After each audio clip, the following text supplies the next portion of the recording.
Bismillahirrahmanirrahim. Assalamu alaikum. Welcome back, dear students, to Some Biology. Today I am going to teach you excretion. The word excretion means the process of elimination of यानी कि बाहर निकाला जाता है nitrogenous waste from the body. This is called excretion. आप कहते हैं nitrogenous waste को जब आप बॉडी से बाहर निकालते हैं तो ये क्या चीज़ कहलाती है? एक्सक्रीशन कहलाता है. एक्सक्रीशन में जो वेस्ट प्रोडक्ट दूसरे होते हैं वो भी नाइट्रोजनस वेस्ट के साथ साथ बॉडी से निकल रहे होते हैं. सो फॉर एग्जांपल हम क्या क्या खा रहे हैं? हम खाते हैं कार्बोहाइड्रेट्स प्लस हम लिपिड्स खाते हैं. हमारी डेली की जो फूड है उसमें ये दोनों चीज़ें शामिल होती हैं. तो इसका जो वेस्ट प्रोडक्ट होगा वो एक्चुअली क्या होता है? वो होता है कार्बन डाइऑक्साइड प्लस वाटर होता है. इसी तरह से जब हम नाइट्रोजन कंटेनिंग कंपाउंड्स खाते हैं, फॉर एग्जांपल हमारे पास है दैट इज़ हम कहते हैं कि हमने मीट खाया, लाइक प्रोटीन खाई, और जो भी हम चीज़ खा रहे हैं उसमें डीएनए तो मौजूद है, प्लस हमने क्या खाया? न्यूक्लिक एसिड को जब इनटेक करते हैं, चूंकि ये दोनों चीज़ें जो है इनके अंदर नाइट्रोजन होती है, तो इसके रिजल्ट में क्या चीज़ बनती है? नाइट्रोजनस वेस्ट बनते हैं. अब ये नाइट्रोजनस वेस्ट जो होते हैं ये कौन कौन से हैं? या तो ये अमोनिया हो सकता है, या फिर ये यूरिया हो सकता है, या फिर ये क्या? यूरिक एसिड हो सकता है. और भी होते हैं लेकिन मैं यहाँ पर मेनली चूँकि यहाँ पे स्टार्ट कर रहा हूँ तो स्टार्ट में जस्ट आपको इसका जो है वो इंट्रोडक्शन होना चाहिए. अमोनिया, यूरिया और यूरिक एसिड, इन सब को बॉडी से बाहर निकालना बहुत ज़रूरी होता है क्योंकि अमोनिया बजाते खुद जो है वो टॉक्सिक होता है, यूरिया भी टॉक्सिक है और यूरिक एसिड भी टॉक्सिक है. अब इनको बॉडी से निकालना जो है वो बहुत ज़्यादा लाजमी होता है. सो ये सारे के सारे नाइट्रोजन कंटेनिंग कंपाउंड हैं. तो इस वजह से हम कहते हैं कि excretion is a process in which we eliminate the nitrogen containing compounds, yeah, we can say nitrogenous waste from the body. This process is called excretion. जो आज का हमारा टॉपिक है वो है excretion in plants. अब अगर देखा जाए तो प्लांट्स भी जो है वो excretion का प्रोसेस शो कर रहे होते हैं स्टूडेंट्स. तो प्लांट्स में बेसिकली देखा जाए तो वेस्ट प्रोडक्ट जो हैं वो कौन कौन से हैं? मेनली जो गैसेस की फॉर्म में वेस्ट प्रोडक्ट हैं वो है इनके पास carbon dioxide as well as oxygen. अब आप कहेंगे कि सर ये तो कार्बन डाइऑक्साइड को यूटिलाइज करते हैं, बट आपको डियर स्टूडेंट्स पता होना चाहिए कि रात के टाइम पर कार्बन डाइऑक्साइड यूटिलाइज नहीं होती बल्कि कार्बन डाइऑक्साइड को बाहर जो है वो रिमूव किया जाता है. तो आप कहते हैं कि जो कार्बन डाइऑक्साइड है वो रेस्पायरेशन का वेस्ट प्रोडक्ट है जो कि रात के टाइम पर बहुत ज़्यादा हो जाती है प्लांट्स के अंदर, क्योंकि प्लांट्स रात के टाइम पर कार्बन डाइऑक्साइड को यूज़ नहीं कर रहे होते. और इसी तरह से जो ऑक्सीजन है ये वेस्ट प्रोडक्ट होता है फोटोसिंथेसिस का. एज वेल एज हमारे पास वेस्ट प्रोडक्ट आता है वाटर प्लांट्स के अंदर, that is the water, H2O.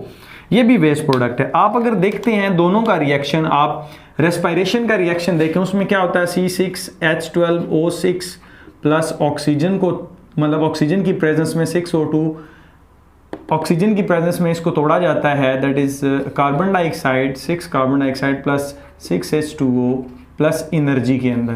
ये तो हो गया फोटो रेस्पायरेशन की इक्वेशन. इसमें देखिए, इसमें भी आपके पास जो वाटर है वो क्या है? एक वेस्ट प्रोडक्ट के तौर पर आ रहा है, और यहाँ पर वेस्ट प्रोडक्ट के तौर पर कौन सी चीज़ आ रही है? Carbon dioxide.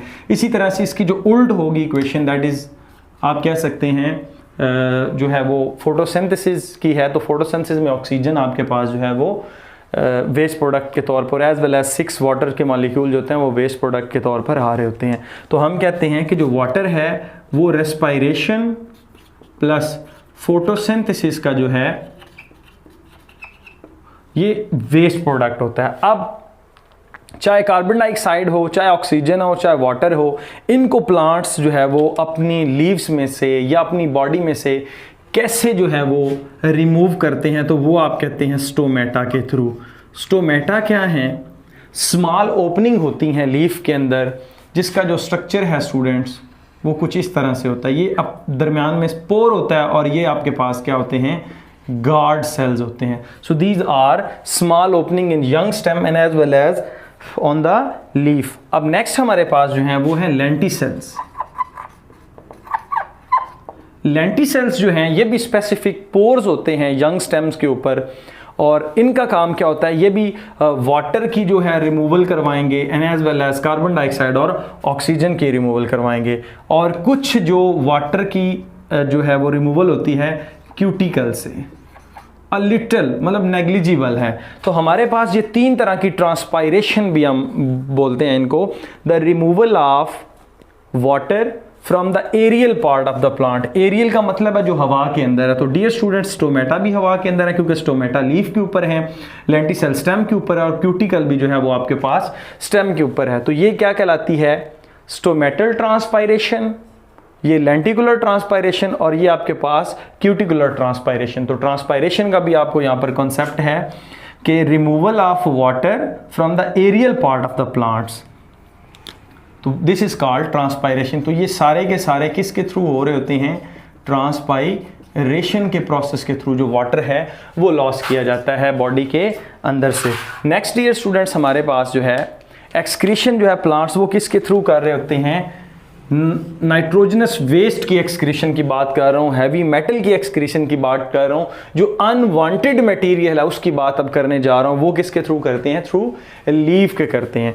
मिसाल के तौर पर ये एक लीफ है, अगर देखा जाए तो इस लीफ का जो सेल है, अगर उसकी मैं यहाँ पर डायग्राम बनाऊँ छोटी सी, तो इस सेल के अंदर स्टूडेंट्स क्या है, एक बड़ा सा वैक्यूल होता है। इस सेल के अंदर मेनली क्या है, एक बड़ा सा वैक्यूल है। अब ये जो वैक्यूल होता है बेसिकली ये क्या होता है, इसको स्टोरेज टैंक भी बोलते हैं सेल का। अब ये क्या करता है, वाटर के साथ साथ दूसरी चीज़ें जो हैं क्रिस्टल्स की फॉर्म में, जो अनवांटेड मटेरियल है उसको भी ये क्या कर रहा होता है, साथ साथ स्टोर कर रहा होता है। तो ये अगर उसके सेल में काफ़ी बड़ा जो है वो वैक्यूल प्रेजेंट है। अब डियर स्टूडेंट्स, लीफ के थ्रू एक्सक्रीशन प्लांट्स कैसे करते हैं, पूरा सीजन जो होता है मतलब 1 ईयर्स के जो टॉक्सिक सब्सटेंसेस होते हैं उनको अकामुलेट कर दिया जाता है लीफ के अंदर, मतलब accumulation of toxic material in the leaf, again and again accumulation हो रही है, अगेन एंड अगेन अकामुलेशन हो रही है। But a season will come, आप उसको बोलते हैं ऑटम का सीजन। ऑटम के अंदर ये लीफ जो हैं वो येलो होना स्टार्ट हो जाते हैं। अब हम ये नहीं कह सकते कि ये जो लीफ हैं ये येलो किस वजह से हो रहे हैं, हम कहते हैं लैक ऑफ क्लोरोफिल, तो ऐसी बात नहीं है। ये जो येलोइंग ऑफ लीफ होगी, एक्चुअली जब माइक्रोस्कोप के साथ देखा गया तो इनके अंदर पिगमेंटेड मॉलिक्यूल्स थे, कुछ ऐसे मॉलिक्यूल्स थे जो पिगमेंटेड थे, जो उसको कलर दे रहे थे। कौन सा कलर दे रहे थे, येलोइंग ऑफ लीफ हो रही, मतलब कि उसको येलो कलर दे रहे थे। तो अब प्लांट्स क्या करते हैं, प्लांट्स डियर स्टूडेंट्स ऑटम के सीजन में गेट रिड करते हैं, किससे, लीफ से, मतलब लीफ फॉलिंग सीजन शुरू हो जाता है। तो ऑटम में क्या होगा, लीफ जो होंगे वो फॉल कर जाएंगे। अब ये जो लीफ होंगे जो फॉल कर गए थे, जो गिर गए थे, एक्चुअली इनके अंदर क्या था, इनके अंदर वेस्ट मटेरियल था। अब यही बात है कि हम लीव्स को फिर क्या बोलते हैं, एक्सक्रीटोफोर का नाम देते हैं। ये बहुत इंपॉर्टेंट शॉर्ट क्वेश्चन है जिसको हम क्या नाम देंगे, एक्सक्रीटोफोर्स। तो लीफ जो हैं वो क्या कैरेक्टर प्ले कर रहे होते हैं, एक्सक्रीटोफोर का कैरेक्टर प्ले कर रहे होते हैं, मतलब जो लीफ हैं वो एक्सक्रीशन में हेल्प करते हैं प्लांट्स के। That's why we call them excretophore. सो जितनी भी साल भर की अकामुलेशन होगी वो किसके अंदर आ जाएगी, लीफ के अंदर आ जाएगी। अब देखा जाए तो स्टूडेंट्स ये लीफ जो होंगे इनके अंदर वेस्ट मटेरियल के साथ साथ बहुत सारी काम की चीज़ें भी होगी, लाइक ये सोर्स ऑफ कार्बन होगा, लाइक ये सोर्स ऑफ नाइट्रोजन होगा, लाइक ये सोर्स ऑफ फास्फोरस होगा। तो हम इसको कहते हैं कि ये जो लीव्स होते हैं एक्सक्रीटोफोर, जो ऑटम के सीजन में गिर जाते हैं, उनको रॉटेड लीव्स, बाद में उनकी जो है पट्रिफिकेशन होना स्टार्ट हो जाती है, गलना सड़ने का अमल स्टार्ट हो जाता है। तो किसान क्या करते हैं, इन लीव्स को इकट्ठा करके एक ऑर्गेनिक मैनोर के तौर पर, ऑर्गेनिक खाद के तौर पर जो है वो, ऑर्गेनिक फर्टिलाइज़र के तौर पर जो है वो दोबारा से अगेन उसमें डाल देते हैं जो है वो फसल के अंदर। तो ये जो प्रोसेस है, this is called excretion through the leaf and specific term is called excretophore. तो याद रखें लीव्स को एक्सक्रीटोफोर कहा जाता है स्पेसिफिक के लिए। उसके बाद डियर स्टूडेंट्स हमारे पास आते हैं थ्रू स्टेम। अब प्लांट्स जो हैं वो स्टेम के थ्रू भी एक्सक्रीशन करते हैं। अब क्वेश्चन ये है हाउ। आपने देखा होगा कि ये फॉर एग्जांपल स्टेम है, तो स्टेम के अंदर अंदर की तरफ जो पोर्शन है वो चूंकि ब्लैक होना शुरू हो जाता है कुछ देर के बाद, पहले नहीं होता, बाद में ब्लैक होना शुरू होता है। अगर देखा जाए तो हमें पता चलता है कि हर साल जो जाइलम होता है वो डिवाइड करता है और एनुअल रिंग्स बनती हैं, सेकेंडरी ग्रोथ होती है।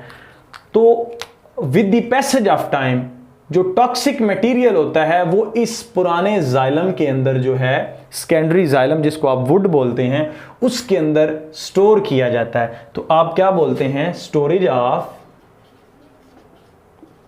टॉक्सिक मटेरियल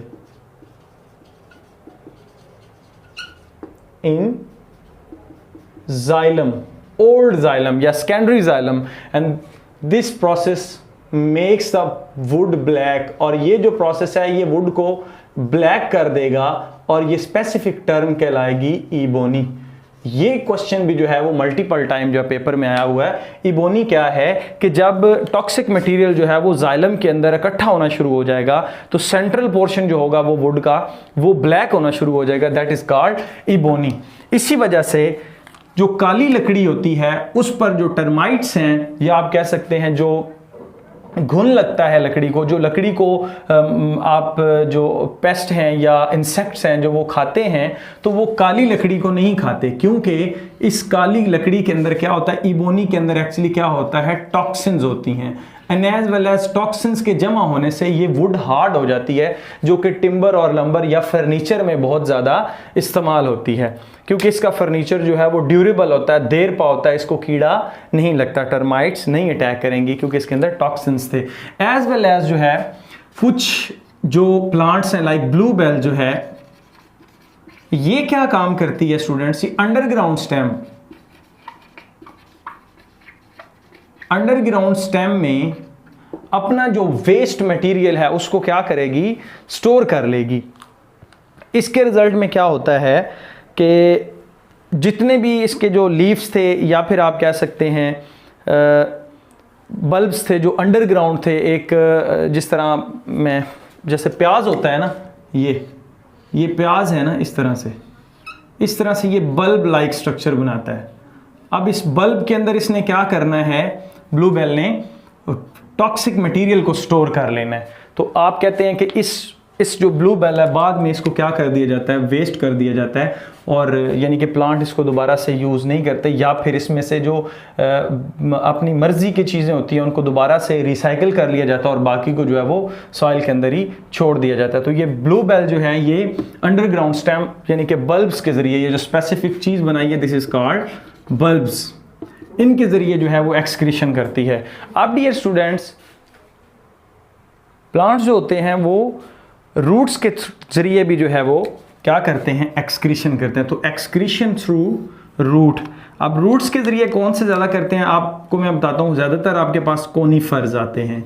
जब आप मरी हिल्स वाली साइड पर जाएं तो वो बड़े बड़े जो ट्रीज़ हैं जिन पर कोन्स लगती हैं, लाइक आपको एग्जांपल देता हूँ, पाइनस एचलगोजा है। तो ये कोनीफर्स क्या करते हैं, अपनी रूट्स के अंदर अकामुलेट कर लेते हैं टॉक्सिक सब्सटेंसेस को। अब यानी कि टॉक्सिक सब्सटेंसेस सारे के सारे किधर हो रहे हैं, वो आपके पास जो हैं वो रूट्स उनके अंदर स्टोर हो रहे हैं। अब इसके रिजल्ट में क्या होगा, ये इन्हीं टॉक्सिक सब्सटेंसेस को जो रूट के अंदर हैं एक केमिकल वेपन के तौर पर काम करेंगे। अब ये केमिकल वेपन क्या करेगा, यानी कि कुछ जो रूट्स होंगी उनको एक्टिव कर देगा अगेंस्ट द, यानी कि यहाँ पर दूसरे कोई भी आके पेस्ट वगैरह या फिर इसी तरह से डियर स्टूडेंट्स इंसेक्ट या फंगस या कोई भी इस तरह की जो चीज़ है वो यहाँ पर अटैक ना करे। तो ये केमिकल जो है वो वेपन के तौर पर काम करती हैं। एज वेल एज कंपिटिटर्स जो है, केमिकल वेपन अगेंस्ट कंपिटिटर्स। अब इनके लिए कंपटीटर्स कौन से होते हैं? जो दूसरे के साथ जो है वो प्लांट्स उग रहे होते हैं। और यही सेम एग्जांपल आपके पास आती है जो है यूकलिप्टस सफ़ेदे की। आप देखते हैं कि जहाँ पर सफ़ेदा ग्रो किया हुआ होता है उसके नीचे मोस्टली जो है वो चीज़ें नहीं ग्रो करती। तो इस इफ़ेक्ट को एक स्पेसिफिक टर्म है जो आपकी बुक में नहीं है, मैं फिर भी लिख देता हूँ, एलिलोपैथी।